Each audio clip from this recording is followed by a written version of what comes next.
ચોટીલા અને મોરબી ગૌરક્ષકો દ્વારા ગેરકાયદેસર કતલખાને લઈ જતા 9 પશુઓને બચાવી લેવામાં આવ્યા છે। ગત રાતે ગૌરક્ષકોને ખાનગી માહિતી મળતા વાંકાનેર તરફથી અમદાવાદ જતી કતલખાને 2 આઈસર ટ્રકોનો પીછો કરી એક ટ્રકને 9 પશુ ભરેલી પકડી પાડવામાં આવી છે, તેમજ ટ્રક નાસી છૂટવામાં સફળતા મળી છે। ચોટીલા નેશનલ હાઈવે ઉપરથી અવારનવાર પશુ ભરેલા ટ્રકો ઝડપાય છે, ત્યારે ગત રાત્રે ગૌરક્ષકો દ્વારા ફરી એક ટ્રક 9 પશુઓ સાથે ઝડપી પાડવામાં આવી હતી।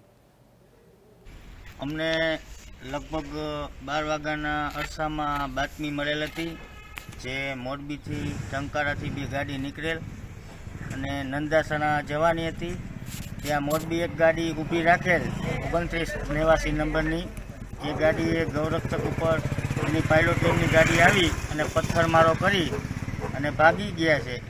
અને એક ગાડી અહીંયા ચોટીલા પોલીસ સ્ટેશનમાં અમે પકડેલી છે। આજરોજ જે ખાનગી માહિતી મળેલ કમલેશભાઈ બોરચા દ્વારા રાત્રે અમને ફોન આવેલ, એમાં અમારા ચોટીલાના વિપુલભાઈ સહિત તમામ ગૌરક્ષકો અને ચોટીલા પોલીસના ખૂબ સારા સહયોગથી આજે આ ગાડી અહીંયા ચોટીલામાં મધ્યરાત્રિએ પકડી છે, જેમાં 8 પશુઓ છે, જેમાં ઘાસચારો કે 9 પશુઓ છે, ઘાસચારો કે પાણીની કોઈ પણ વ્યવસ્થા નથી। અને આરોપીનું નામ છે દાડમસિંહ। આ દાડમસિંહ જે આરોપી રહ્યો એ વારંવાર પકડાય છે, છતાં એના વિરુદ્ધમાં પાછા જેવી કોઈ કાર્યવાહી કરવામાં આવતી નથી। આરોપીઓ વિરુદ્ધમાં 8 થી 10 ગુનાઓ અગાઉ પણ બનેલા છે, જેનું લેખિત અને કાયદેસર કોર્ટમાં એવિડન્સ પણ આપેલા છે। અને ગુજરાતના ઘણા બધા પોલીસ સ્ટેશનની અંદર આવા આરોપીઓ વિરુદ્ધમાં ગુના નોંધાયેલા હોય છે।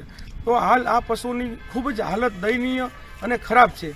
આ પશુઓ કતલખાને લઈ જવામાં આવતા હતા અને આ પશુઓની અંદર હાલ જે અંદર ભેંસપાડા છે તેની હાલત પણ ખૂબ ખરાબ થાય છે। જીવદયા પ્રેમીઓ રોષ એ છે કે ચોટીલાની પાંજરાપોળના પ્રમુખ શ્રી મુકેશભાઈ શાહે આજે આ પશુ સંભાળવાની ના પાડેલ છે।